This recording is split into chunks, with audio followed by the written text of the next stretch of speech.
convidado de hoje foi condenado a 34 anos de prisão. O motivo? Você precisa descobrir. Ele é brasileiro, imigrante em Portugal há 23 anos e poderia ser facilmente confundido com um português devido ao seu sotaque aportuguesado. Foi dono de uma grande empresa de caminhões, enganado pelo seu sócio, perdeu tudo que tinha de um dia para o outro. Dominado pelo ódio, tomou várias decisões erradas em sua vida, permitindo ser influenciado por amizades que colaboraram para que fosse condenado à prisão. Esse convidado é o Clemildo. Clemildo! Seja bem-vindo, Clemildo. Seja bem-vindo. Obrigado. E o Clemildo, quando a gente chegou aqui em Portugal, foi o primeiro amigo que a gente fez na igreja que a gente frequenta. Sim, que nós frequentamos foi até hoje, a igreja amigo. de Toregas. E tá até hoje aí com a gente. Sim. Nos ajudou em tudo. Nos ajudou no nosso começo aqui em Portugal, que não foi também fácil.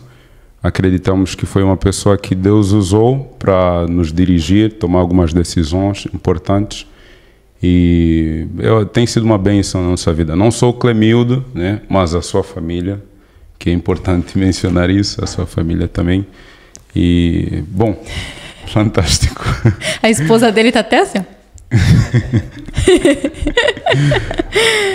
Bom, Clemildo, além desse exemplo que tu és para nós, tem uma história sua que nós não sabemos todos os detalhes, que vai servir de exemplo para outras pessoas também, principalmente aquelas pessoas que têm uma vida distante de Deus.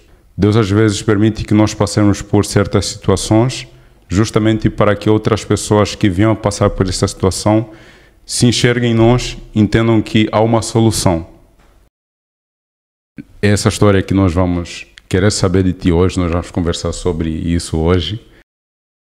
Eu estou ansioso para ouvir o testemunho do Clemildo, porque eu nunca tinha ouvido assim mesmo, tipo, com começo, detalhes, meio né? e fim. A gente já ouviu algumas vezes em algumas pregações que você fez em alguns cultos, né? Porém, mais detalhado, assim, eu tô curiosa, tô empolgada. Sei um pouco, mas não, né? E nós estamos muito empolgados que não estamos a deixar o Clemildo falar. Em primeiro lugar, é um prazer muito grande, né, estar aqui com vocês. Uhum. E queria, antes de me apresentar, voltar um bocadinho em relação à nossa... como nos conhecemos, né? Sim. Como a Carol disse que eu fui o primeiro amigo que fizeram na igreja.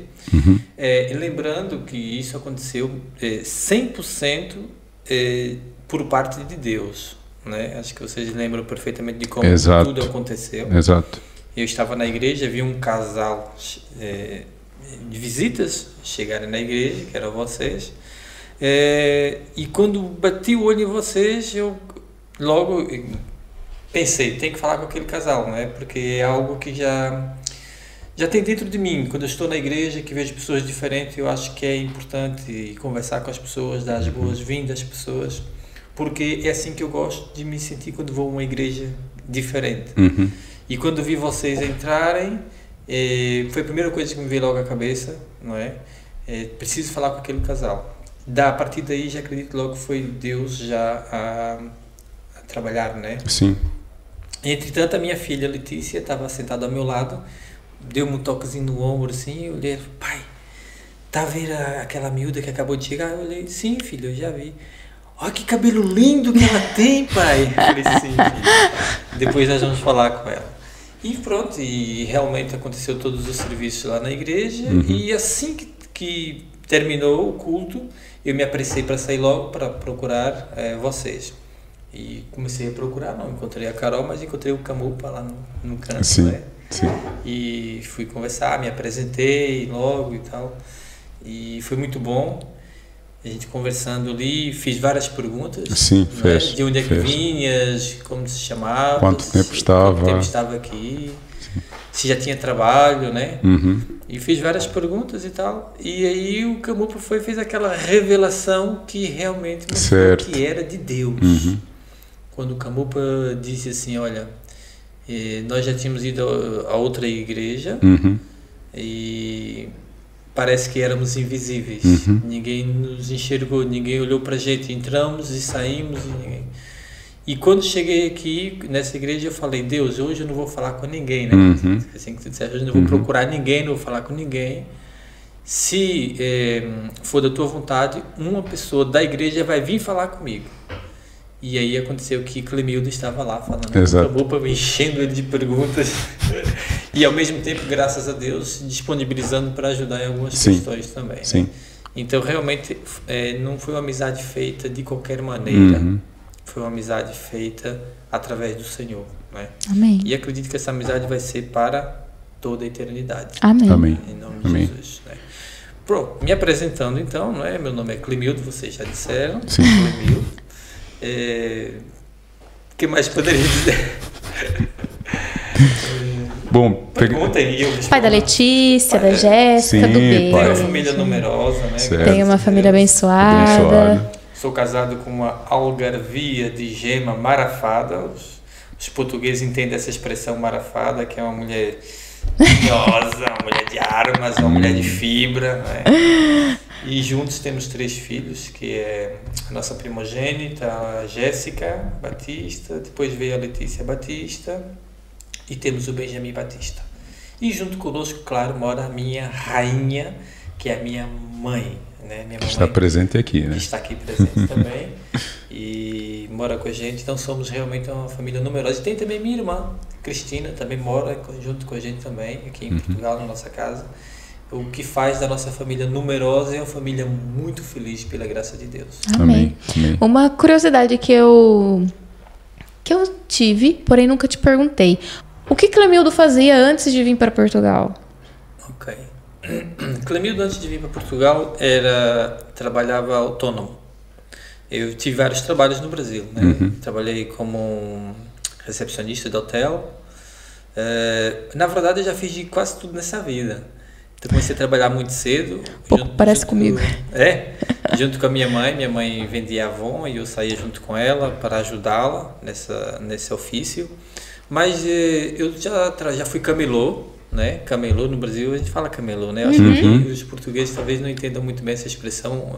Talvez seria vendedor ambulante, alguma coisa assim, parecida assim. Eu já fui camelô, já fui vendedor, que vai dar no mesmo, só que camelô fica num lugar específico.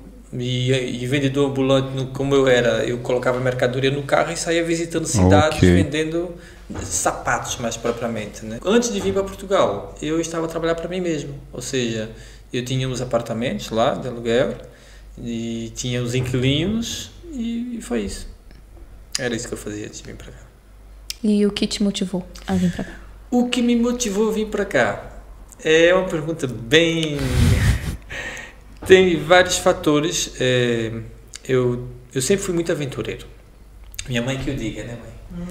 Eu, logo cedo, eu queria sair de casa, queria bater asas, queria voar. Tanto é que eu, para ir com os meus 16, 17 anos, fui morar numa cidade muito longe da nossa cidade. E foi uma aventura boa, mas eu não aguentei, de saudade. Porque eu hoje tenho uma família grande, como já disse aqui, mas eu já venho de uma família grande. Na nossa casa era eu, minha mãe, minhas 3 irmãs, meu irmão e de vez em quando meu pai, que meu pai viajava muito e muitas vezes tínhamos lá tias, nossas primas, então a família sempre foi grande, eu sempre vivi nesse contexto de família grande. Então viajei e senti muita saudade, estava sozinho, fui para Salvador e acabei regressando para a casa da minha mãe, mas como eu disse que eu sempre tive esse coração aventureiro, eu saí da casa da minha mãe e fui para outra cidade mais perto, que assim eu poderia de vez em quando voltar para estar junto com a família, entendeu? Que foi a cidade de Porto Seguro, entendeu? E além desse espírito aventureiro, digamos assim, o que me motivou realmente a sair do Brasil e vir para Portugal foi para terminar um relacionamento amoroso. Né? Eu vivia num contexto estava num relacionamento com uma pessoa que já não estava a correr bem, não era casado, né? Sim. Vivia um relacionamento, não éramos casados, mas não estava a correr bem e já tinha tentado de algumas maneiras sair daquele relacionamento e, no entanto, não dava certo. Então encontrei a oportunidade de vir para Portugal. A oportunidade não, veio a ideia de vir para Portugal. Na verdade eu queria ir para os Estados Unidos. Não pelo sonho americano. Nunca tive esse sonho americano. Mas porque tinha lá um amigo em Nova Jersey. E em conversa com ele, eu vi aí uma oportunidade de terminar esse relacionamento de uma vez por todas indo para lá, para os Estados Unidos. Mas comecei a planejar tudo certinho, a ida para lá. Só que pouco tempo antes de eu comprar a minha passagem para lá, uns amigos meus, 3 amigos meus, tentaram essa aventura e acabaram por ser deportados. Amigos meus. Então, como eu vi que eles foram deportados, eu pensei, peraí, eu vou gastar também um monte de dinheiro aqui para ir para os Estados Unidos e depois eu ser deportado. Não vou cometer uma loucura dessa. Aprender com os erros dos outros. Exatamente. Então, eu lembrei-me de uma amiga minha que morava cá em Portugal, que nunca nem tinha passado pela minha cabeça vir para Portugal, mas existia essa necessidade de terminar aquele relacionamento. Então eu entrei em contato com essa amiga e ela disse, sim, olha, eu não vou ter tempo nenhum para ti.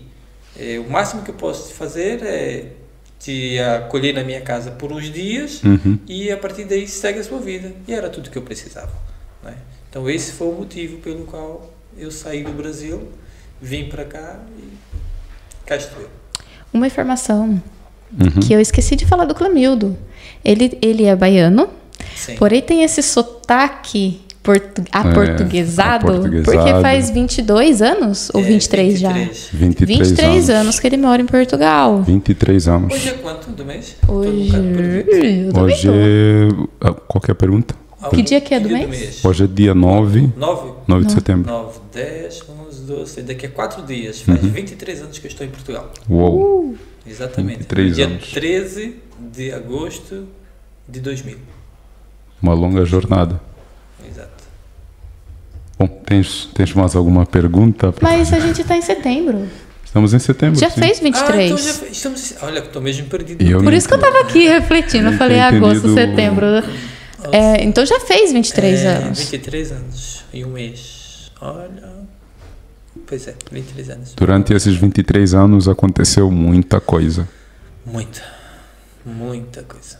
Algo que eu gosto de ti é que ele transmite uma calma, né? E é tipo assim, é coerente, sim. Que bom. É coerente a forma dele de ser com aquilo que ele fala. Tipo, há pessoas que não estou querendo julgar ninguém, mas é visível isso. Há pessoas que você convive e mostram uma coisa e depois agem de forma diferente. Até o momento eu vejo que o Clemildo é muito coerente, a forma como o que ele prega e o que ele vive. E acredito que isso deve à experiência, né? Já trabalhaste com várias profissões. Já. E acredito que essas profissões foram te ensinando alguma coisa com interação com pessoas e tudo mais. Certeza. Qual foi o ponto da virada do Clemildo passado e o Clemildo atual? Fala o Clemildo cristão e não cristão, quer dizer? Pode ser o Clemildo cristão e não cristão. É assim, eu venho de uma família numerosa, amorosa, graças a Deus por isso, mas muito humilde, sabe? Nossa família sempre foi muito humilde mesmo. Então eu sempre tive o sonho assim de crescer, mas não financeiramente. Eu sempre tive o sonho. Assim, quanto a estudar também, eu nunca gostei muito de estudar, a verdade seja dita. Eu estudei muito bem até ali o 7º ano, mas a partir daí, jovem, comecei a gostar de curtir essas coisas, mas sempre tive dentro de mim aquela vontade de crescer como pessoa. Ou seja, eu sempre tive o cuidado de quando conhecer alguém, estar lidando com alguém, eu tirar ensinamentos daquilo. E tirar a parte do que era ruim e pegar o que era bom. Eu sempre tive isso comigo. Eu sempre tive uma professora muito boa. A minha mãe, ela está aqui presente, ela sabe que eu não falo isso só porque ela está aqui. Minha mãe, eu não falo do meu pai, por quê? Por que ele fala sempre da mãe? Porque meu pai ele era muito ausente. O meu pai ele tinha uma profissão que fazia com que ele ficasse muitos dias fora de casa, não é? E eu, de certa forma, estou repetindo isso que aconteceu com meu pai. A diferença que eu acho é que meu pai ficava muito tempo fora de casa e quando chegava a gente preferia que ele voltasse de novo, de viagem. No meu caso, graças a Deus, procuro fazer diferente para que os meus filhos sintam a minha falta e se sintam bem enquanto eu estou com eles. Sim. Então eu sempre tive esse cuidado, mesmo antes de ser cristão, mesmo antes de conhecer Deus, eu sempre tive esse cuidado de querer aprender, de querer ser uma pessoa melhor, entende? Não para ser melhor que as outras pessoas, não sei se eu estou transmitindo bem sim, eu entendi. né? Eu queria ser uma pessoa melhor, eu queria aprender da vida, entende? Eu já, inclusive, também trabalhei em oficina de bicicleta, mais uma coisa que eu estou me lembrando aqui agora, ainda criança, ainda quando a minha irmã arranjou para mim um trabalho para trabalhar em oficina de bicicleta. Então, tudo aquilo que eu fazia, eu queria fazer da melhor forma para eu aprender mesmo de verdade. Não estava ali só por estar. Eu não queria ser só mais um funcionário. Eu queria aprender a profissão e, além disso, eu sempre gostei de fazer amizades com o patrão, com os colegas, entende? Então, a vida ensina. Quando você se dispõe a aprender também, não é? A vida ensina. Claro que depois que eu me tornei cristão, foi outra dimensão os ensinamentos, completamente diferente. Mas antes de ser cristão, eu posso vos garantir que aprendi muita coisa também boa, muita coisa boa, com amigos, conhecidos, não é? E até mesmo na família. Então, a base familiar, esse interesse em querer se desenvolver, são as razões do Clemildo, e claro, também tem a parte cristã que ainda não tocamos nessa parte. Mas são as bases para teres o caráter e a maturidade que tens hoje. Também, e tem outra coisa que é a minha irmã mais velha. Minha irmã mais velha, eu sempre admirei muito ela, né? Porque ela carregava a responsabilidade de todos os outros irmãos, enquanto a minha mãe saía para trabalhar, ela tinha aquela responsabilidade muito grande sobre nós e eu admirava ela, e ela sempre foi muito inteligente. Minha irmã, ela sempre gostou muito de estudar. E apesar de eu não gostar, eu achava aquilo bonito, entende?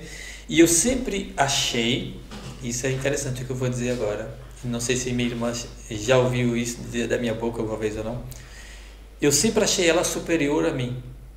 Sabe? Sempre achei isso. Minha irmã, ela é superior a mim. E um dia eu quero ser como a minha irmã. Entende? Será que eu pensava para mim mesmo assim, será que algum dia eu vou ter algo que possa oferecer a ela? Não sei se eu consigo, se vocês estão conseguindo me entender. Eu achava ela muito, sabe, acima da média e eu só vim entender que nós somos iguais perante Cristo depois que eu me tornei cristão, que aí ela se tornou cristã não, adventista, quando ela se tornou adventista através de mim.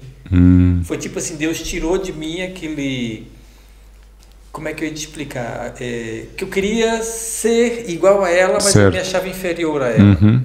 E então quando eu me tornei adventista, conheci a palavra de Deus, que eu passei para ela e ela aceitou, eu me senti comparado à minha irmã.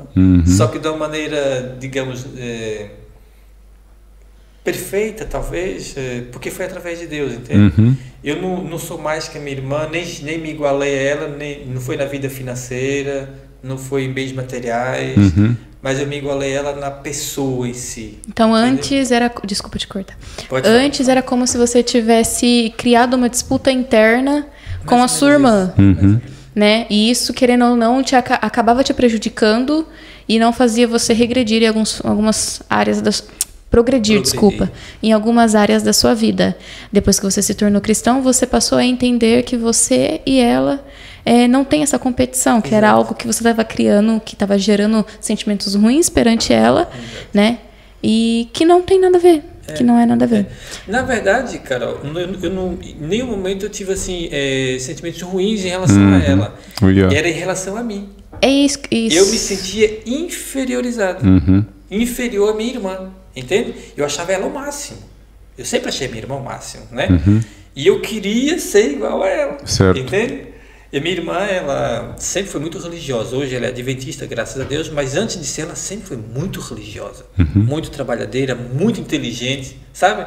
E eu queria aquilo. Não invejava, eu sabia que não era inveja, mas eu queria ser igual a minha irmã. Então, acho que isso me ajudou também, entende? Certo.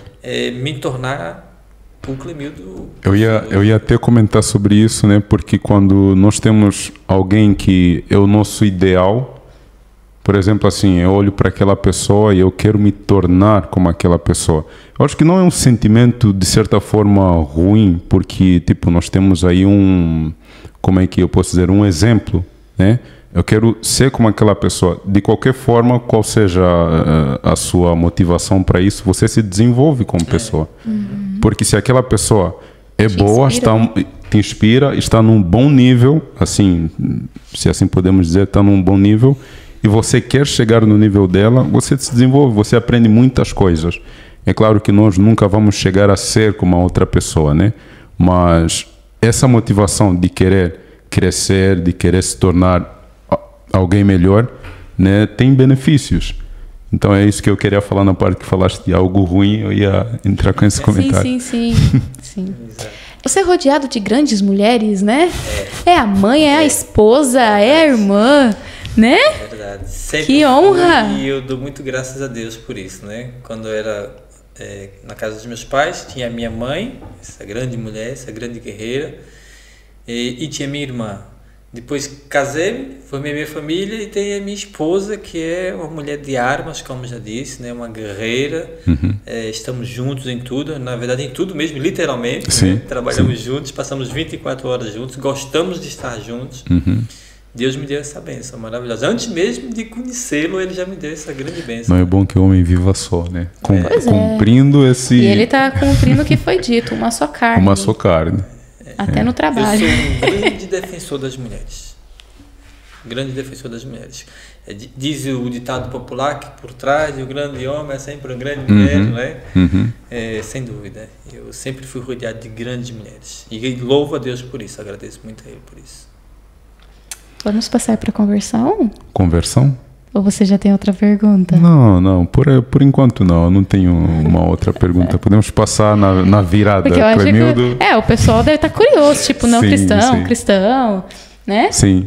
Qual que foi o ponto da virada, Clemildo? Bom, como eu já disse aqui, venho de uma família humilde, amorosa, feliz.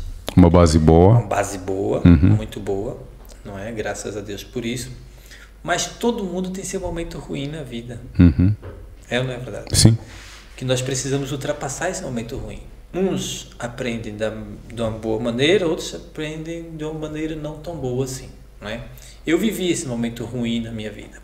Mas antes de viver esse momento ruim, eu vivi um momento assim de independência financeira já aqui em Portugal, né? Pelo tempo que eu tenho aqui em Portugal, deu para perceber que metade da minha idade foi aqui em Portugal, né? Metade aqui, metade no Brasil. E houve uma altura que eu tinha essa independência, eu era empresário aqui, eu tinha minha própria empresa, não é? Tinha uma empresa de... Esse é um detalhe que nós não sabíamos. A gente não sabia, né? Cheguei a ter uma empresa aqui de caminhões, de rebocar carros. No Brasil nós falamos que é guincho, aqui chama-se reboque. Eu tinha a minha própria empresa, tinha vários caminhões, trabalhávamos diretamente com as seguradoras, o que é muito bom, não é? No entanto, o que acontece? Eu não era sozinho o dono da empresa. Quando adquiri a empresa, adquiri juntamente com o sócio. E com o passar do tempo, não muito tempo que adquirimos a empresa, eu não sei precisar exatamente quanto tempo, eu decidi ir para o Brasil de férias com a minha família. E aí fui eu, com toda a família, minha esposa, meu sogro, minha sogra. Acho que foi nessa altura, não foi? Foi nessa altura, quando fui com a minha mulher, com meu sogro, minha sogra, minhas cunhadas. A família daqui também é muito grande. A família que Deus me deu aqui em Portugal é muito grande, da parte da minha mulher. Eu sei que fomos em 15 pessoas para o Brasil e foi muito bom. Só que enquanto eu estava lá no Brasil de férias, curtindo com a minha família, o meu sócio estava me passando a perna aqui em Portugal. Nossa. Eu não fazia ideia. E eu, depois que terminou as férias, voltei para casa, né, normal. Chegamos no fim de semana e quando foi na segunda-feira, eu fui para o meu escritório, para a empresa. Nós tínhamos 2 secretárias, era uma secretária do meu sócio, uma secretária minha, e eu fui para a empresa normal e quando eu entro na empresa, já não o vi na empresa. Só vi lá um senhor sentado na secretária. Que era sua? Que era minha, e a secretária dele estava vazia. Uau! E eu entrei assim na porta e disse bom dia e perguntei quem era a pessoa. E a pessoa disse-me assim, não, eu é que pergunto, quem é você? Disse o senhor lá, né? Já com um tom assim, um pouco de arrogância, né? E eu disse, eu sou o proprietário da empresa, posso ajudar em alguma coisa? Aí ele disse, não, deve estar havendo aqui algum equívoco, porque eu sou o proprietário da empresa. Oh.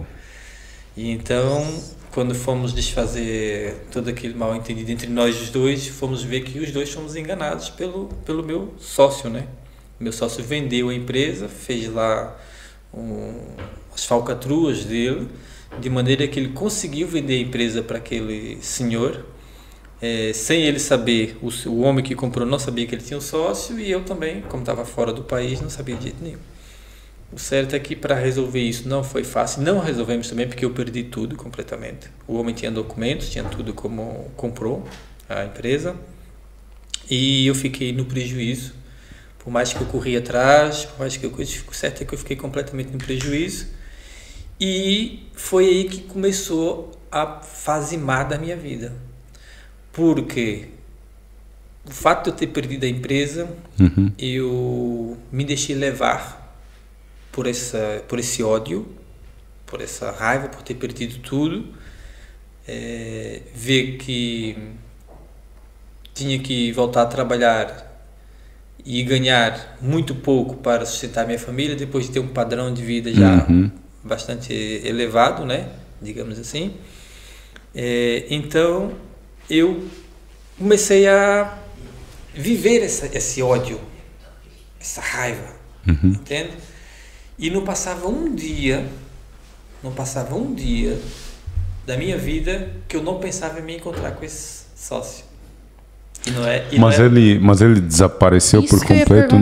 Desapareceu. Nenhum vestígio, nem nada? Nenhum vestígio, nada. Oh. Nada. E ele tinha família? Tinha uma esposa, tinha filho, sumiu. E eu fiquei curtindo aquele ódio, vivendo aquele ódio, e desejava encontrar com ele, não para dizer bom dia, boa tarde. Eu desejava, sinceramente, matar aquele homem. E eu cheguei a falar isso lá na vila onde nós morávamos, porque é uma vila pequena, toda a gente se conhecia. E eu dizia, olha, quando eu encontrar, eu não vou dizer o nome, que não interessa, né? A pessoa assim, eu vou tirar a vida dessa pessoa. Porque essa pessoa não merece viver. O que ele fez comigo não se faz com ninguém. E nutri esse ódio, esse desejo de vingança em meu coração. Tanto é, para vocês terem uma ideia, que quando eu saí de casa com o meu carro para ir para qualquer lado, eu nessa altura eu não conhecia Deus. Se eu disser que eu acreditava em Deus, eu também estaria a mentir, porque eu acreditava em um ser que poderia existir, certo?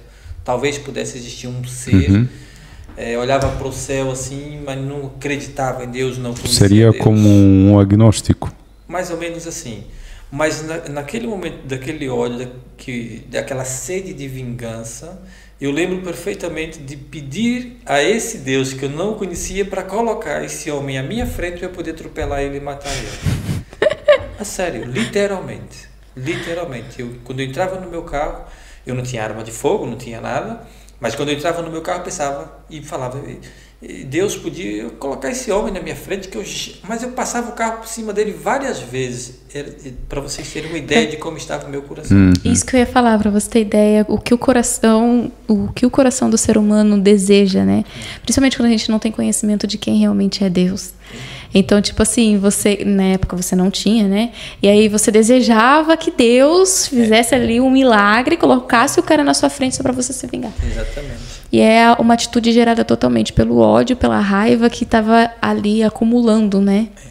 Que você, infelizmente, não estava sabendo lidar com esse sentimento. Tem uma situação na Bíblia que é parecida, entre aspas, né? Onde Abel, Caim, começa a invejar o seu irmão, e Deus ainda fala com ele, olha, o que estás a sentir é ódio, você tem que dominar isso, ou senão o ódio vai te dominar e você vai acabar matando o seu irmão. E ele não ouviu o que Deus tinha falado para ele, e como resultado Caim matou Abel. né? Então, essa questão mesmo de não conseguirmos controlar as nossas emoções nos levam a ter pensamentos desse gênero. Com certeza. E eu vivi isso na prática. E não é bom, porque também o comportamento muda em casa, né? Uhum. Muda logo em casa. Passa a ser um mau marido, um mau pai. Você só pensa naquilo, em ódio, só pensa... Não podem falar nada um pouquinho mais alto contigo, que já está a revidar, com gritos, com ignorância. Essa que é a realidade, né? Por causa desse ódio, por causa dessa rebeldia, eu acabei por conhecer, o inimigo também não dorme, né? Hoje eu posso dizer isso como cristão, o inimigo não dorme, e colocou no meu caminho pessoas de índole ruim, não é? Pessoas más. E eu comecei a lidar com essas pessoas, não é? E por lidar com essas pessoas, eu acabei sendo preso. Eu acabei indo parar na prisão. Coisa que era impensável para uma pessoa como eu, que já disse aqui mais de uma vez que vinha de uma família feliz, sim, com uma base amorosa, uma família amorosa, né, uma base mesmo boa. Era impensável um lugar daquele para mim, não é? Mas é por isso que até hoje eu falo muito com os meus filhos para terem cuidado com as amizades, para terem cuidado com quem anda, não é? Eu acho que todo pai faz isso, mas eu faço isso com propriedade, porque eu vivi isso e eu fui parar na prisão. Não é? As más companhias corrompem os bons costumes, né? Exatamente. E essas más companhias vieram no momento ruim da minha vida, não é? Ainda tem essa questão. E eu me deixei levar por essas coisas, cheguei a usar entorpecentes, não é? Coisa que desagradava tremendamente a minha esposa, não concordava com isso de forma nenhuma, reclamava comigo o tempo todo, e eu era sempre ignorante com ela. Não é? Eu me tornei um outro Clemildo durante aquela fase, um outro Clemildo. Não parecia ser aquela mesma pessoa de que eu falei para vocês antes. E fui parar lá, na prisão. O mundo para mim acabou quando eu parei lá dentro, porque, como eu disse, era impensável. E outra coisa que me marcou muito quando isso aconteceu na prisão foi o afastamento dos supostos amigos. Sumiram. Não apareceu esses amigos, né, que estava sempre ali do meu lado e tal, que eu achava que eram meus amigos. No entanto, eram pessoas más. Ninguém apareceu para me... Posso te interromper um pouco? Claro, sempre. Só para perguntar qual que foi a pena, assim, quanto tempo que tinhas que ficar preso? Eu teria que ficar preso 34 anos. Se eu fosse condenado por todos os crimes que eles disseram, né? Porque sabe como é que é o Ministério... Ministério Público, exatamente. Eles não brincam com essas coisas, né? Então, eles, se puderem deixar a pessoa lá... buscam tudo que estava... Exatamente. O certo é que se eu fosse realmente condenado por aquilo que eles estavam me acusar, eram 34 anos de prisão. Isso porque Portugal não tem mais, não suporta mais, né? O máximo em Portugal eu acho que é 25, não é? Então, mesmo que eu fosse condenado aos 34, eu nunca ficaria aos 34, ficaria a máxima, que era a 25. Porém, a pena chegava aos 34. Entendeu? Bastante, hein? Era muito. Não estava uma aqui. vida. Não estaria aqui hoje. De forma nenhuma. E outra pergunta, desculpa interromper. Pode fazer sempre. Quem teve essa atitude contigo? Era conterrâneo ou não conterrâneo? Conterrâneo. E olha, eu gostei dessa pergunta agora, Camupa, porque infelizmente, eu tocava em 3 anos, como disse, mas infelizmente, todas as vezes, praticamente, vou dizer, mais de 90% das vezes que um brasileiro é prejudicado no exterior é por outro brasileiro. Infelizmente. Poderia ser o contrário, né? Sim. São ambos imigrantes, sim, ambos lutando talvez pelo mesmo ideal, e realmente... eram pessoas conterrâneas minhas. a não ser o tal sócio da empresa que não era nacional, era português. Mas as pessoas que me levaram a passar por esse mau bocado eram meus conterrâneos. Então que eu fiquei na dúvida. O seu sócio, ele era português? Era português. Entendi. Você acha que essa sua pena... posso falar pena, né? Sim. Aqui em Portugal, não sei se fala pena. Esse tempo que foi suposto de você ficar na prisão, você acha que interferiu pelo fato de você ser brasileiro? Ou é a lei aqui mesmo? Não foi pelo fato de ser brasileiro. Foi pelo fato da gravidade dos fatos que eles me acusavam. Não, é só uma dúvida. Não Exato, tô, sim, tá, sim. Eles acusavam de coisas graves que levavam a essa pena. Entendeu? A acusação, eles formularam, né, a coisa de maneira que agravava muito a minha situação, e não era só eu nesse caso, né? Porque não foi só eu preso também nessa altura. Vale dizer isto. Uma parte desses supostos amigos também foram presos, entende? Então todos praticamente iriam pegar ali mais ou menos a mesma pena. Vale dizer aqui que eu não fui condenado a essa pena. Era suposto eu ser condenado a isso. Entende? Eles apresentaram lá provas, à maneira deles, para que eu fosse condenado a esta pena. Né? Eu tinha acesso ao processo, o meu advogado dava mais acesso, né?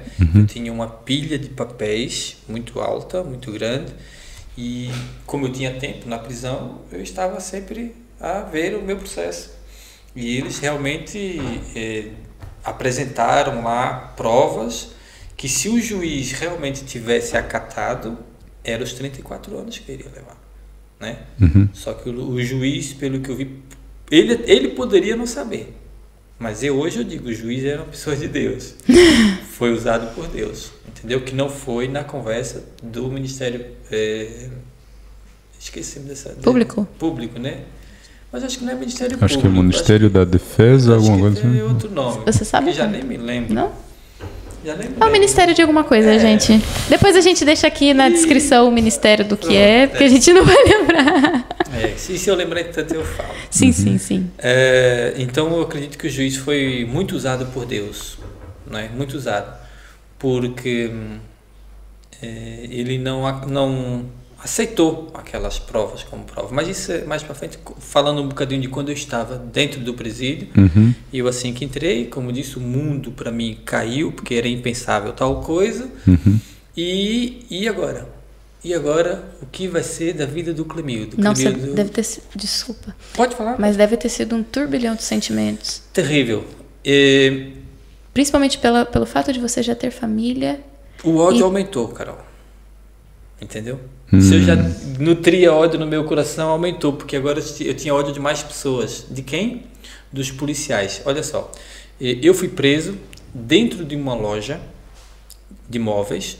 Eu estava comprando móveis para o quarto da minha filha, da minha primogênita. Não é? Estava eu, minha esposa e minha cunhada.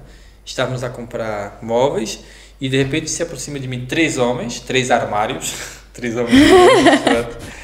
Chega perto de mim assim, me cercaram, literalmente, e falaram, é o senhor Clemildo Pereira? E eu, para olhar para um deles, eu tive que levantar a cabeça tão grande que eram os homens de fortes. Sério, e eu olhei assim, porque eu já estava nutrindo aquele ódio, estava um bocadinho estourado, então qualquer coisa que falasse que eu não gostasse, eu já estourava logo, e fosse com quem fosse. E chega perto de mim, 3 homens já perto de mim, é o senhor Clemildo Pereira, eu já estava pronto para estourar com aquele homem. Né? E eu olhei para a cara dele e falei, só assim, por quê? O senhor está preso. E eu baixei a bola, né? Já vi logo que era... E quando ele falou, o senhor está preso, já puxou logo a algema. E o outro já puxou o distintivo, Polícia Judiciária. E era 2 da Polícia Judiciária e o outro era da Europol. Ou seja, a Interpol da Europa. Eita! E eles, quando me tiraram daquele ambiente, daquela loja que estava cheia de gente, me algemaram, mas fizeram tudo muito discretamente. Essa parte Não vou dizer que foi boa, porque ser preso não é bom. Mas eles foram muito discretos. Conforme eles me cercaram ali no meio das pessoas, eles me algemaram já e colocaram um casaco por cima das algemas. E aí minha esposa já ficou desesperada, não precisa nem dizer, né? Não sabia o que acontecia, não sabia o que estava a se passar, já desesperou logo, a irmã dela também desesperou. E um dos policiais foi conversar com elas para dizer para onde iriam me levar, e os outros dois já me levou para fora da loja e me colocaram dentro do carro. Só que essa gentileza deles de me algemarem com cuidado e tapar as algemas para as pessoas não verem isso aqui, quando entrou no carro deles, acabou completamente. Eles já começaram a me espancar. Dentro do carro já começaram a me bater, mas me bater com força mesmo, né? Então eu fui literalmente espancado. O carro deles estava estacionado nas traseiras da loja. Para terem uma ideia, eles tiraram aquele encosto de cabeça que os carros têm. E, entretanto, 2 me levaram. Depois o terceiro que estava com elas deixou elas e veio para o carro. E eram os 3 a me bater. A me dar socos, a me bater com aquela cabeceira do banco. E confesse. Eu confesso o quê? Confesso. Toda vez que eu perguntava confessa o quê, mais porrada eu levava. O certo é que quando eles me levaram para a prisão, ainda antes disso eles me levaram para uma esquadra. No Brasil fala-se delegacia. Me levaram para uma esquadra porque eles receberam mensagens, chamadas através dos colegas que os outros integrantes estavam em outro lugar. Então eles não tinham onde me deixaram numa esquadra e foram atrás dos outros. O mais interessante é que eles entraram na esquadra, estava um senhor assim sentado, como está o Cambupa, um policial, né? E o outro policial entrou comigo e falou assim: olha, eu vou deixar este rapaz aqui e vou no diligência e já volto. E o policial falou: tudo bem. E eu sentei, lembrando que eu estava com um casaco por cima das algemas, que eles mesmos tinham posto. E foram embora. E eles me deixaram sentado, o banco que me deixaram sentado dava de porta para a rua. E o homem estava sentado no secretário, o policial. O policial não se apercebeu que eu era um preso. Não sei, a euforia deles era tão grande para ir na outra diligência, né, que se fala, que eles não fizeram a coisa bem feita ali. Olha, isso aqui é um preso. Pronto, com certeza o policial teria me posto dentro de uma cela. Não, fiquei ali sentado no banco, sentado. De repente eu me apercebi, olhei para um lado, depois me apercebi que o policial não se apercebeu que eu era entendeu? Que naquele momento eu era um prisioneiro. Ia falar comigo, assim, de boa e tal. E aí começou a passar o que pela minha cabeça? Fugir. A porta estava aqui, ó, não estava menos de 10 metros de mim. Bastava dizer assim: olha, eu vou ali tomar um café, que o policial não ia dizer nada. Ele não sabia que eu estava algemado nem nada. E saía pela porta da frente e iria me embora. E eu fui tentado naquele momento a fazer isso. Fui tentado várias vezes a fazer isso. Mas aí, aquela vozinha que a gente sabe, né? Fica quieto, fica na sua, que as coisas vão se resolver. E eu, tipo assim, dei aqui uma relaxada dentro dos possíveis. E fiquei. Entretanto, chegou um policial que eu conhecia. Como eu disse, eu trabalhava com caminhões antes, então eu conhecia muitos policiais. E chegou um que me conhecia. O que estás a fazer aqui? Eu falei: pai, é uma longa história. Aí só fiz assim para ele: ei, pai, o que se passa? Peraí, já tirou a chave, já me tirou as minhas algemas também. Vamos conversar, me diz o que se passa. E expliquei o que aconteceu, tudo. Entretanto, chegou a polícia judiciária. Ah, você não tinha autoridade para tirar as algemas desse cidadão, não sei o quê. E houve uma discussão entre eles lá, né? E o policial a me defender, o que eu conhecia. Não, eu conheço ele, sei muito bem que ele, conheço a família dele e tal. Não, temos que levar para a polícia judiciária. Então, se leva ele, leva sem algema, disse esse policial aqui. Só que sabemos que a judiciária é superior à GNR, né? E aí voltaram realmente a me algemar, agora para trás, já não para frente, para trás, e levaram para lá. Pronto, e houve todo aquele processo, tirar fotografias, com a cara toda inchada, não é? Por acaso até tenho isso no telemóvel, depois se precisarem eu posso passar essa foto. Tem. E pronto, me levaram para o presídio de estabelecimento prisional de Faro. E foi aí que o desespero bateu, quando eu vi que eu estava no estabelecimento prisional, junto com outros presos normais mesmo. E quando entra um novato, é como se for... Sabe quando... Desculpa a expressão. Sim. Quando joga carniça e os urubus vai tudo em cima. Vieram tudo em cima de mim logo. Tudo. Carne nova. E dentro da prisão, querendo ou não, nós sabemos que tem suas... gangues. Isso, eu ia falar entendeu? Panelinha, mas não... É como se fosse isso, como se fosse panelinha. Mas na prisão é outra coisa, não é panelinha então, não, é gangue mesmo. Então tinha os russos, tinha os africanos, tinha os brasileiros, tinha os portugueses, tá a perceber? E todos que, quando chega um novato assim, todos querem estar por dentro do assunto para ver o que pode lucrar com aquilo. E eu, cheio de medo, né? Primeira vez ali, né? Cheio de medo. E me colocaram numa cela junto com o espanhol, traficante, e eu a chorar, só sabia chorar. Não consegui dormir, claro, naquela noite, só chorar. O espanhol veio falar comigo, eu não entendia nada do que ele falava, muito pouca coisa, e no dia seguinte comecei a viver essa realidade de prisão. Estava à espera dos tais amigos me visitarem, ninguém foi me visitar. E qual foi a minha surpresa? Que quem apareceu lá para me visitar? Sua esposa. Ela não está ali. Saiu.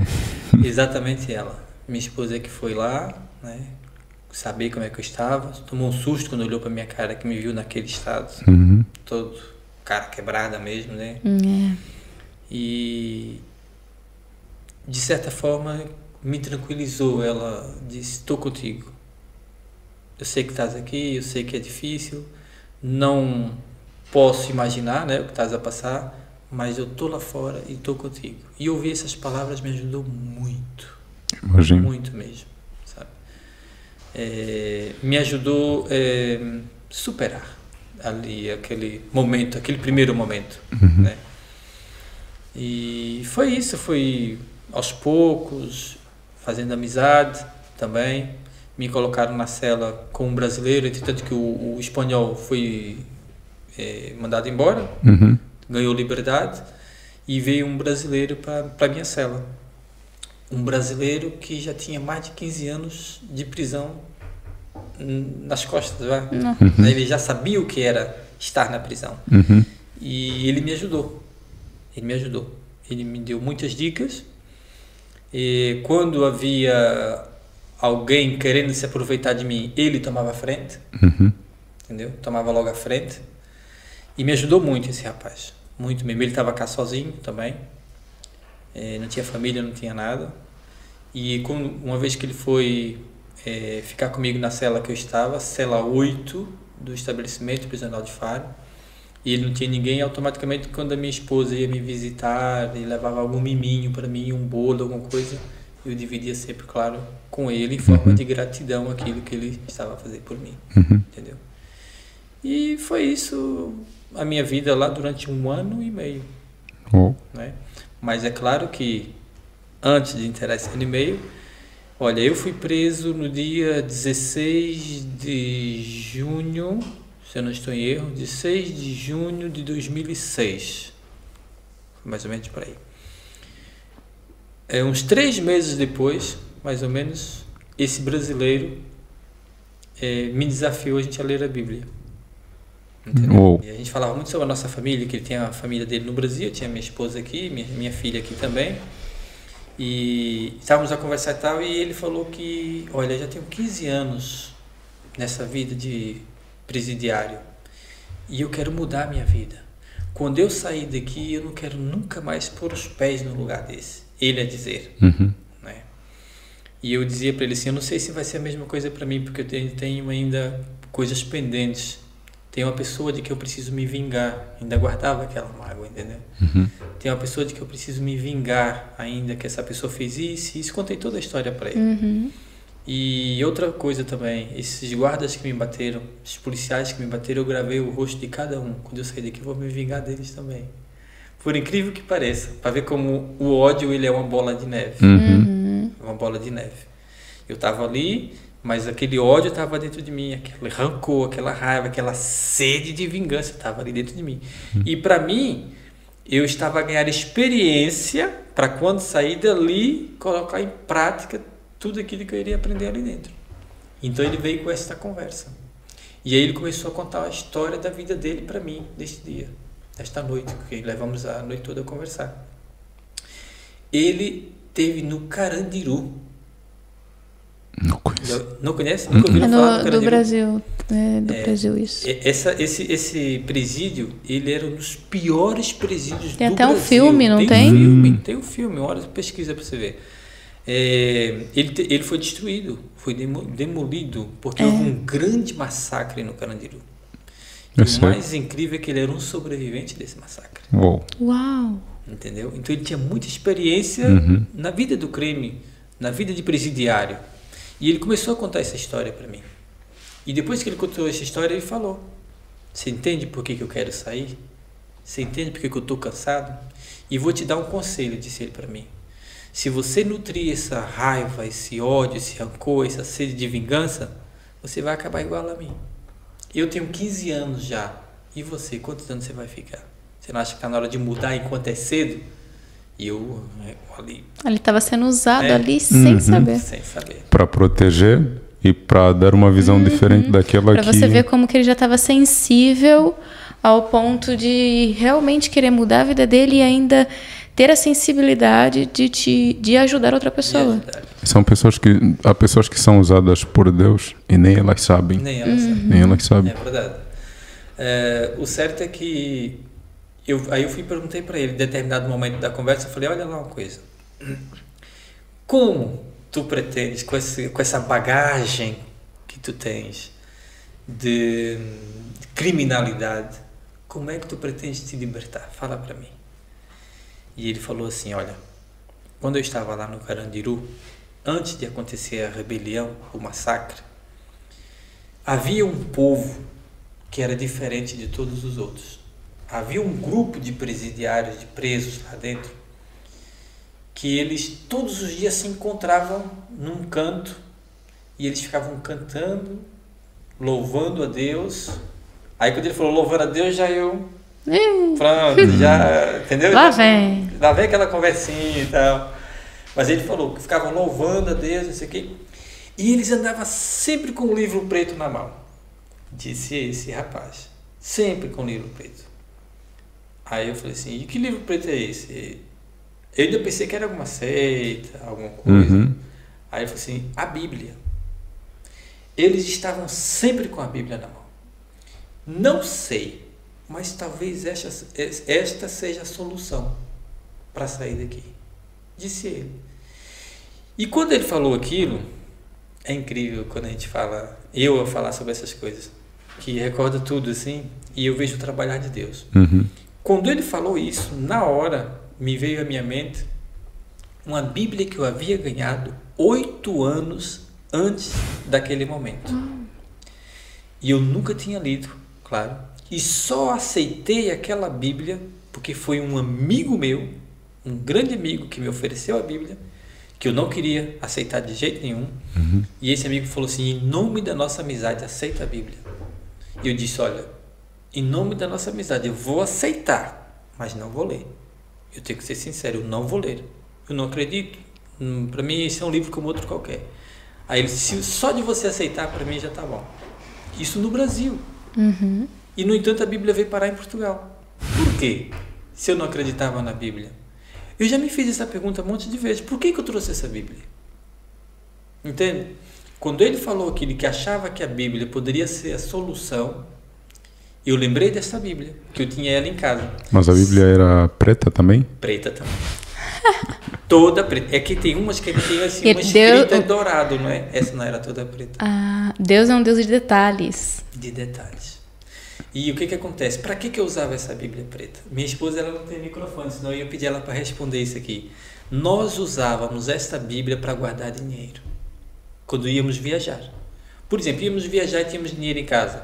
Eu dizia para minha mulher assim: olha, um lugar mais improvável de um ladrão ir... é na Bíblia. É na Bíblia.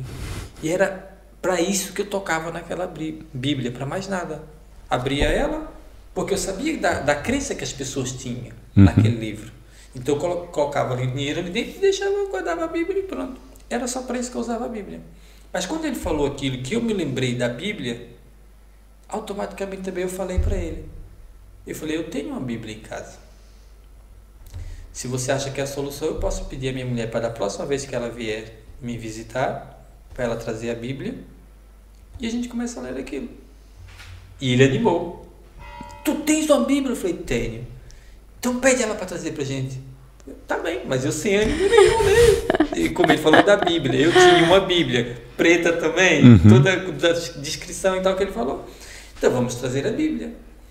Então liguei para minha mulher, que nós tínhamos uns cartõezinhos para poder ligar, tinha limite, é claro, mas tinha uns cartões para ligar para minha mulher, e toda a conversa, claro, era gravada, ouvida pelos guardas, né? As pessoas da prisão. E eu lembro que eu liguei para minha mulher, a gente conversando e tal, amor, tô com saudade daquelas conversas, né? E de repente eu falei para ela, olha, eu quero te pedir um favor. E ela disse o quê? Quando vieres cá novamente me visitar, quero que me tragas aquela Bíblia preta, sabe, tal, que temos aí.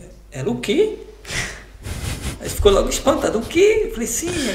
Vai guardar dinheiro nela? O que você vai guardar na Bíblia? Pelo amor de Deus, Clemildo, o que tu vai guardar na Bíblia?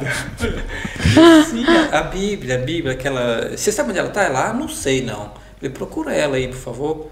Mas olha, antes de trazer, se encontrar, dá uma folheada, vê se não tem alguma nota. Não, por que eu disse isso a ela? Porque se ela trouxesse a Bíblia e houvesse uma nota lá dentro e eles encontrassem, aí já aumentava a minha pena, porque eu já estava transgredindo as normas do presídio, entendeu? Estou no presídio, é cheio de normas, então tem que ter todos os cuidados. Como eu sabia que nós guardávamos lá dinheiro, poderia ser que ela inocentemente pegava a Bíblia, trazia, sem revisar. Quando chegava cá, eles vão ver que veio página por página, veio tudo, até a comida que ela levava para mim, eles viam tudo. E então, poderia acontecer. Então, eu já alertei ela, falei, dá uma olhada bem, vê se não tem alguma nota aí dentro, porque pode trazer problemas para mim aqui dentro. Eu vou ver se eu levo, né? E pronto. E passado pouco tempo ela foi me visitar e ela levou tal Bíblia preta pra gente estudar. Na hora que ela me entregou a Bíblia, para que tu queres isso? E eu te expliquei a situação. Eu falei, não, a pessoa que está comigo lá falou disso e tal e tal. Tá bom, tá aqui, me entregou a Bíblia. E levei essa Bíblia para dentro. E começamos a ler a Bíblia. Eu e esse colega de cela.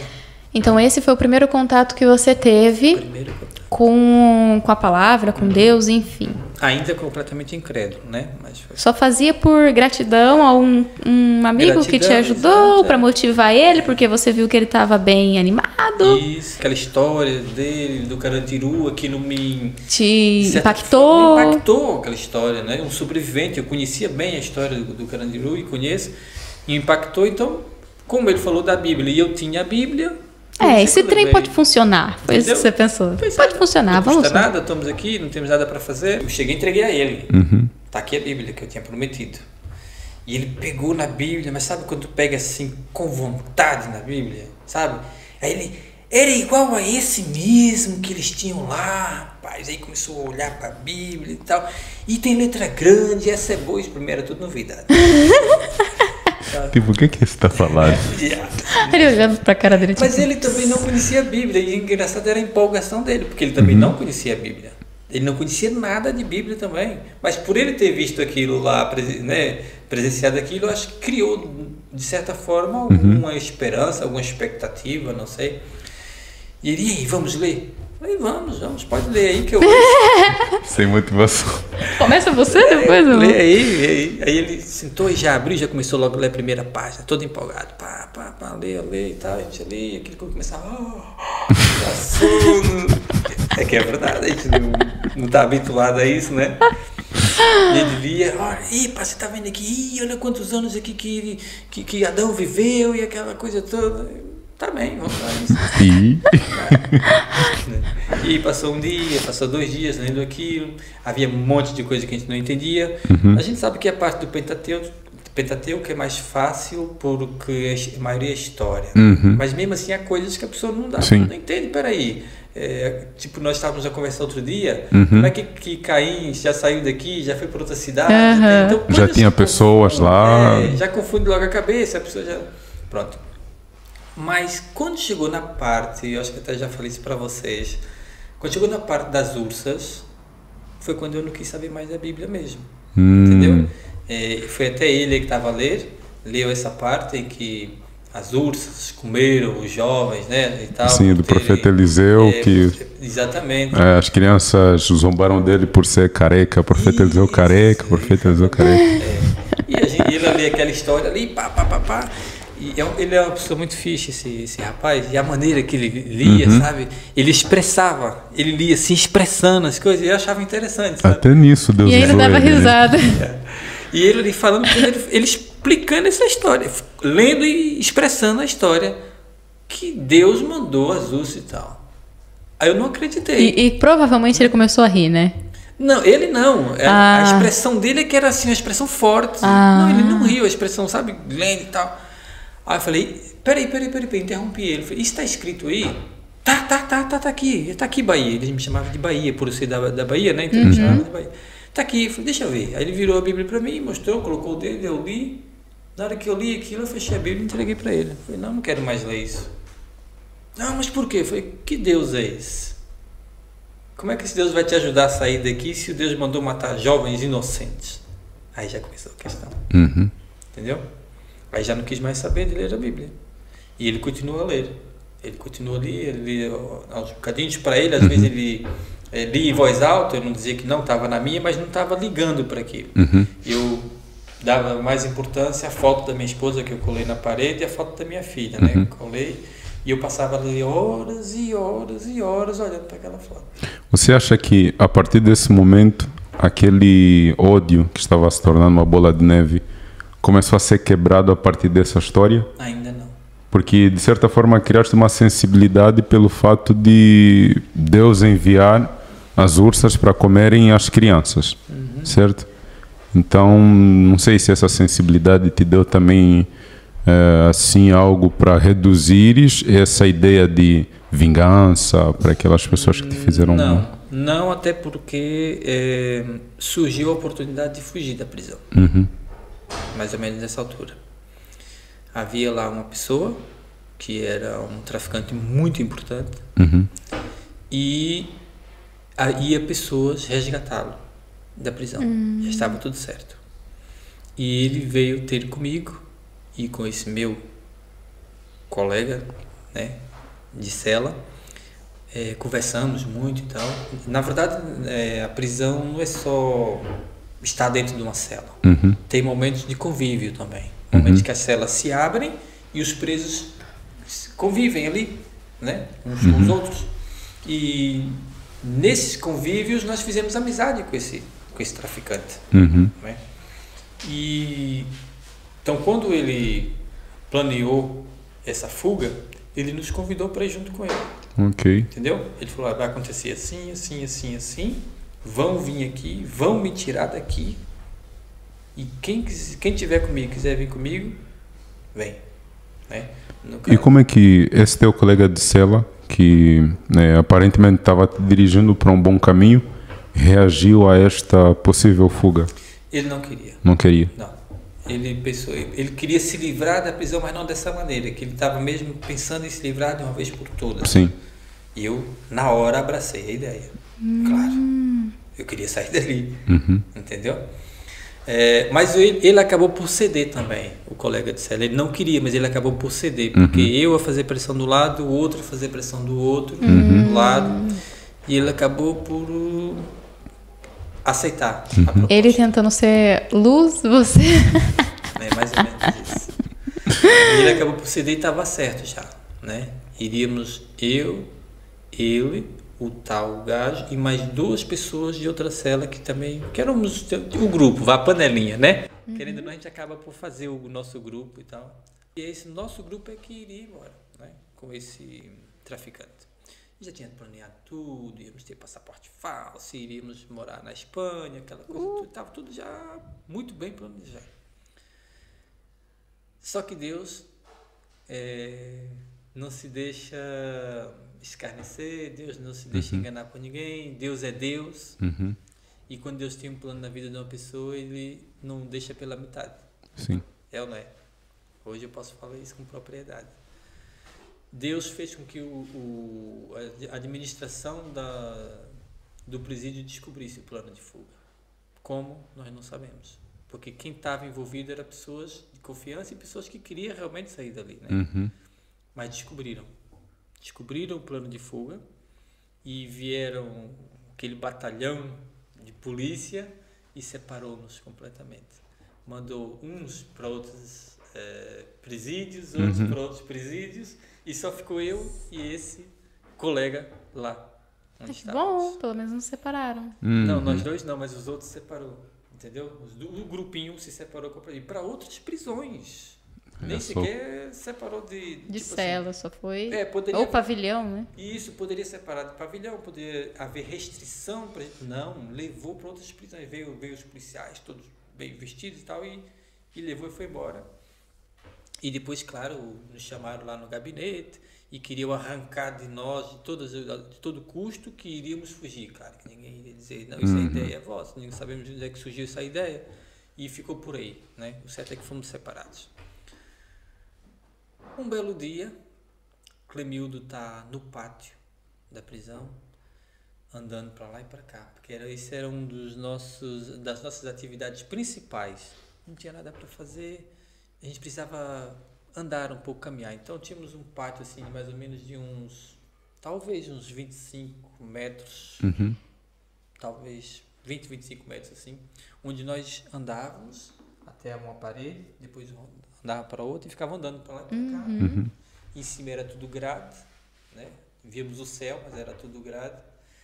E Clemildo está ali, andando para lá e para cá, pensando na vida, nutrindo ódio, nutrindo raiva. Daqui a pouco eu ouvi no alto-falante, que eles tinham alto-falante em toda prisão. Quando querem comunicar com alguém, eles falam, né? Atenção, fulano de tal se apresenta em tal lugar. Atenção, fulano de tal, e assim vai. Então eu ouvi eles dizerem: atenção, senhores reclusos, aqueles que quiserem participar da Igreja Adventista do Sétimo Dia, dirijam-se a tal lugar assim, assim. E aquilo deu aquele clique. Eu estava ali a andar, o que é isso? Aí repetiu o mesmo anúncio.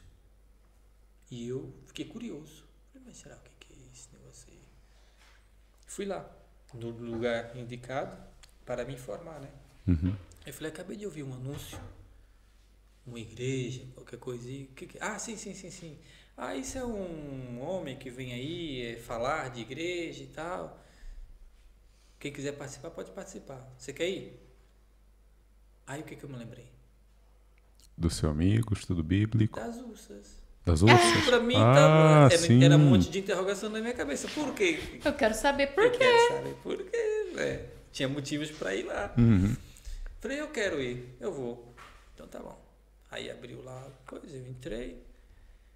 Aí eu entrei na sala, tá lá um homem. Lembro como se fosse hoje. Cabeludo, não era cabeludão, mas o cabelo assim, grande, né? Sentado lá na cadeira, na sala. Aí eu entrei, quando eu entrei, tudo bem? Entra, senta aí. Tá? Eu olhei pra cara do homem assim. Por que assim? Eu vou explicar o porquê do meu espanto.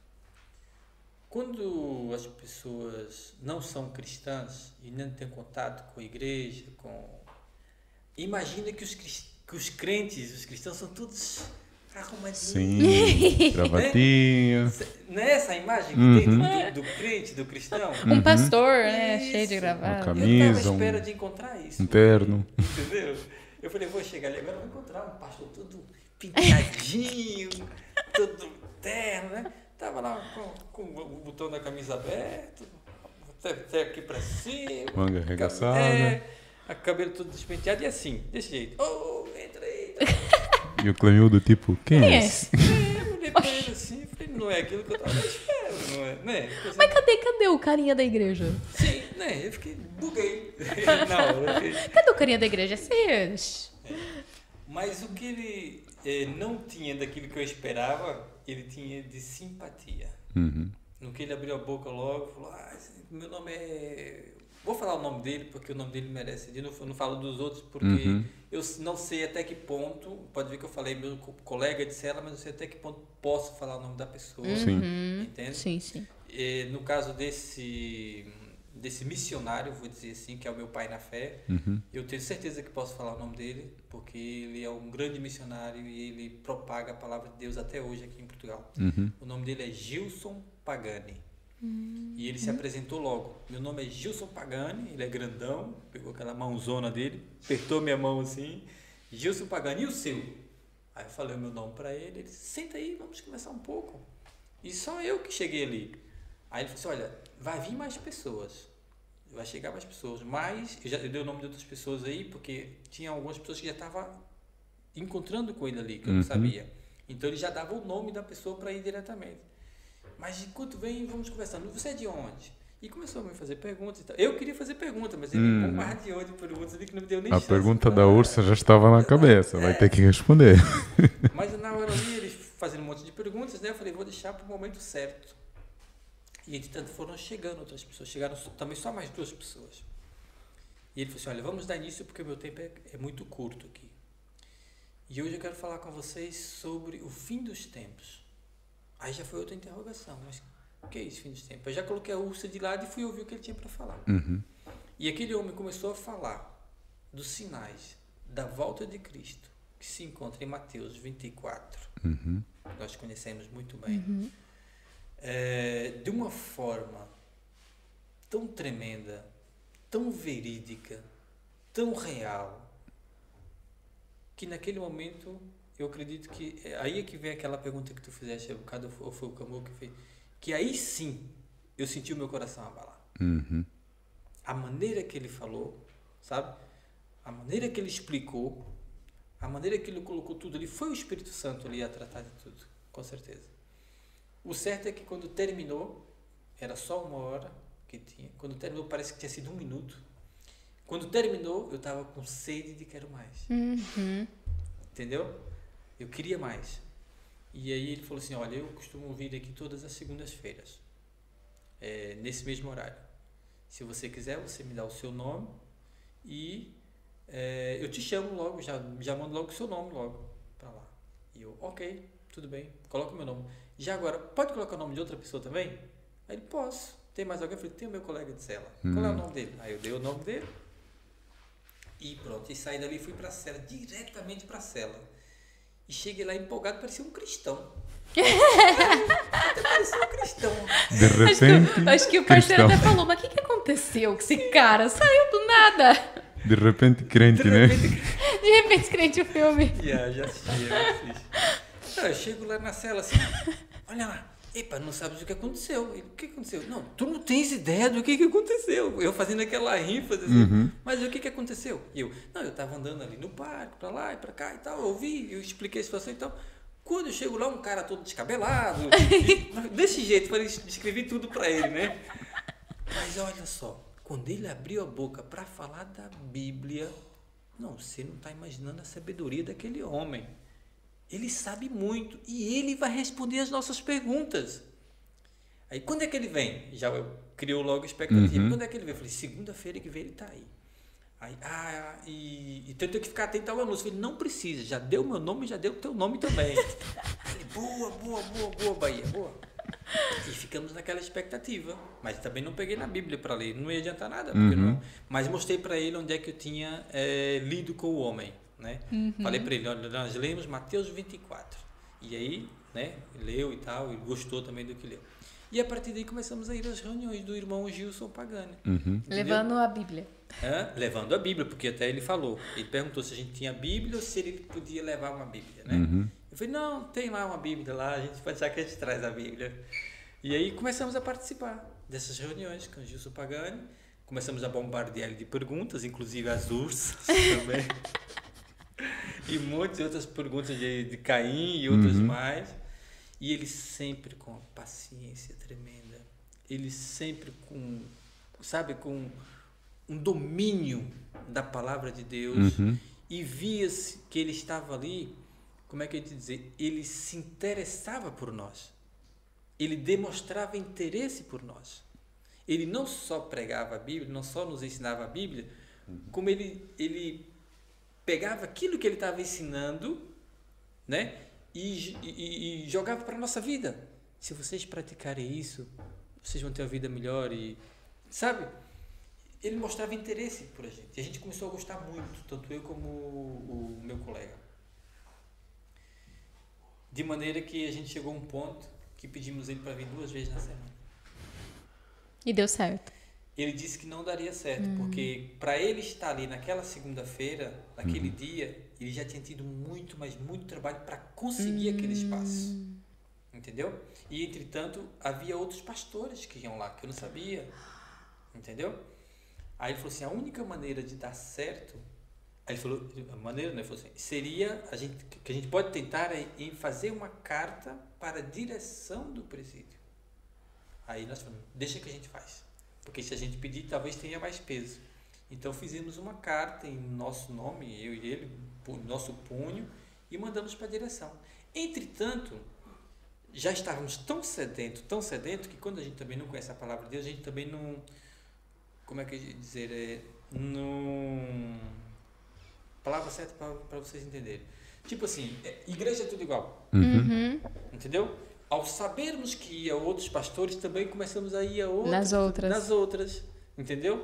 Claro que se eu tivesse o conhecimento que tenho hoje, eu não iria lá nas outras. Mas quando a gente está a conhecer, e quem está de fora, acha que igreja é igreja. É ou não é? Igreja é tudo igual. Onde fala de Deus, tá bom.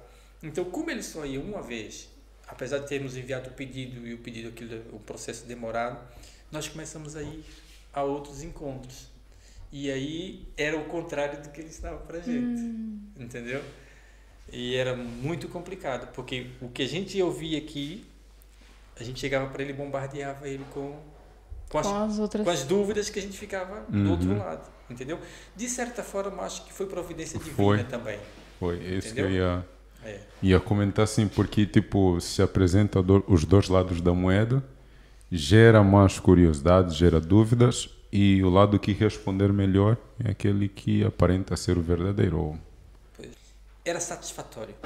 Com o irmão Gilson Pagani, era satisfatório. A gente saía dali com sede de quero mais, mas não com dúvidas. Do outro lado, a gente saía cheio de dúvidas que a gente vinha tirar com o Gilson Pagani. Entende? Aí foi aí que eu disse o quê? Que foi, eu acredito que foi providência divina tal coisa ter acontecido. Né? Até que aconteceu o quê? Deus é tão maravilhoso que a resposta da carta chegou. E aí conseguiu. E nós conseguimos. Mais um dia na semana. Passou a ser segunda e sexta-feira os encontros com o irmão Gilson Pagani. E logo abandonamos o outro. E o sentimento que vocês tiveram no momento assim? Vitória. Um sentimento de vitória. Porque a esse ponto aqui, o meu coração já estava maleável, já estava mais macio, já estava mais... Aquele ódio já estava... Isso que eu ia perguntar, o sentimento de ódio, vingança... Isso, já estava... não vou dizer que estava... totalmente desfeito. Mas você já não estava pensando tanto nisso. Isso, eu tinha outra coisa com que pensar. A verdade é essa. Tinha outras coisas com que pensar que atraía a minha atenção e eu queria entender. Cada estudo que ele levava, o estudo da morte, para mim mesmo foi incrível. Nunca tinha pensado... Para mim também. Né? Foi o que me impactou mais na minha conversão. Pois, e eu fiquei assim, como é que pode? E a maneira que o irmão Gilson Pagani também explicava é uma coisa tremenda. Sabe? Então nós conseguimos, foi uma vitória. E ele ficou muito feliz porque ele sabia que se ele pedisse, ele não ia conseguir. Então nós fomos lá, pedimos e a direção... ele também pediu, a verdade é que nós pedimos e ele também pediu. E a direção aceitou. Então passamos a ter 2 dias e nós comemoramos demais isso na cela, mas comemoramos mesmo. E via-se já mudanças em nossas vidas. Já havia mudanças nas nossas vidas. E aí vai entrar a parte que eu me converti. O dia em que eu me converti, de verdade, eu lembro exatamente. E essa parte que eu me converti, que eu tenho certeza que eu não vou esquecer, a gente pode deixar para a parte 2. Sim. Olha, se você não quer perder a parte 2 desse podcast, que está muito interessante, não só para mim, claro, para você também. Com certeza. Aparecendo num seriado que nós queremos saber qual que é o episódio que vem depois e tal. Bem isso. Vamos fazer o seguinte, deixa aí nos comentários a história da sua conversão. ative as notificações, porque quando chegar, né, quando a gente postar o segundo episódio, você vai receber a notificação que está lá disponível para você assistir. Se inscreva também e ative a notificação, é super importante. Bom, muito obrigado por ter nos assistido. E eu não vou me despedir do Clemildo agora, porque ainda tem muita coisa vindo por aí. Mas muito obrigado por ter nos assistido e te vejo no próximo vídeo. Que Deus te abençoe.